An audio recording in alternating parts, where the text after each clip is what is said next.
see here. Oh, another negative one. Okay, this is the last one, though. All right. It said homelessness this is from Bruce. Bruce says, homelessness is a huge problem locally. What do you think we should do about that?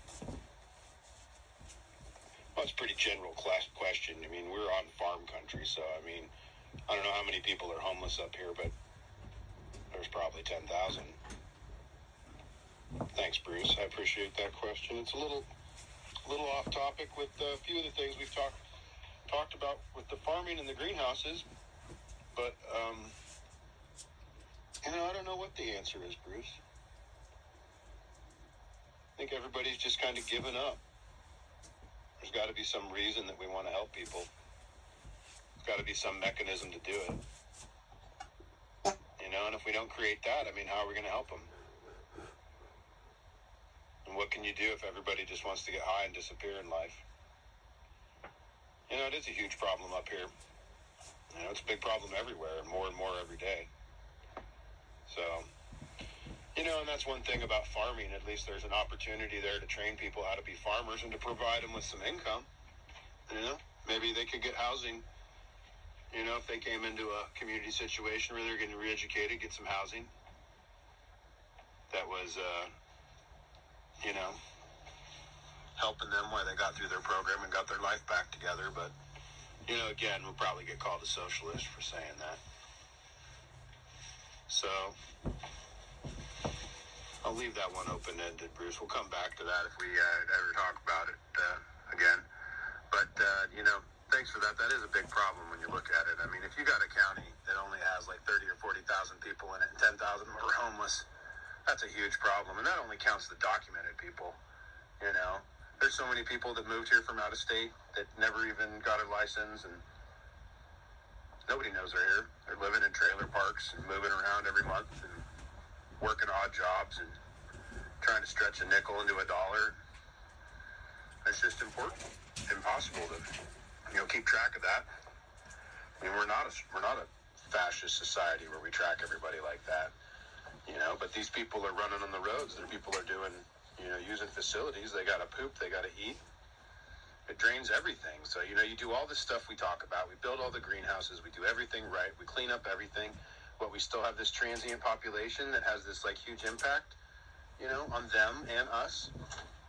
Very complicated question.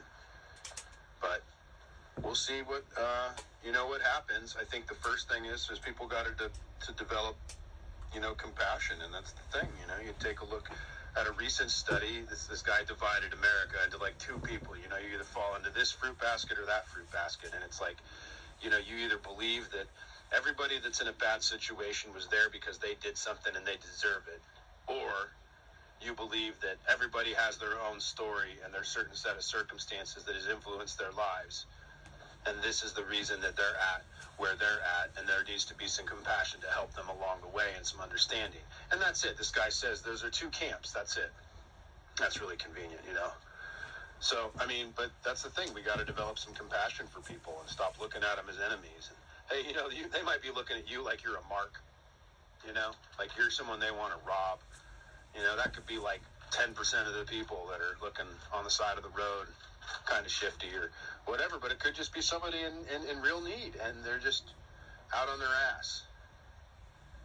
And until you've been in small business, until you've had to go through life a little bit and pay as you go without having somebody fund your way, you don't really know what it's like to have some landlord shove his foot up your ass and kick you out just for no reason.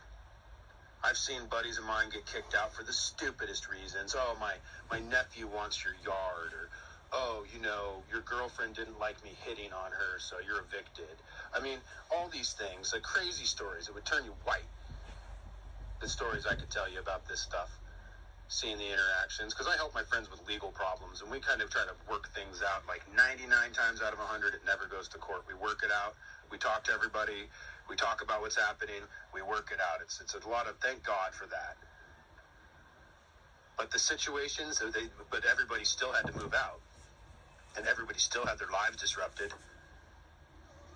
everybody still had to pay this amount of money to move and lose income. So when you add that all up, you're basically losing, because everybody's only making 10%. You're basically losing with one big bad move and a bad debt come through. You're losing years of your life. And this is what people need to get the pencil out and check. We only have so many answers. And if you're going to pay for these homeless people, like when they go to the ER and it's going to cost like $60,000 to fix a broken femur, well, maybe you should have bought them a mini home instead. They found this out in Victoria. They started taking the most chronic homeless people and they bought them houses and they stopped coming in, until they drank themselves to death or whatever. But hey, that's their choice. I mean, whatever. But at least they weren't breaking their bones and coming into the ER, once a day. So yeah, you're just right. It is a huge problem. So compassion, I'd say let's look and find some inner compassion and some understanding for these people. And then when we get a chance to vote for something to help them, maybe vote for it and see what happens. But fuck them is not the answer, and do nothing is not the answer, and give them everything is not the answer, and that's not possible.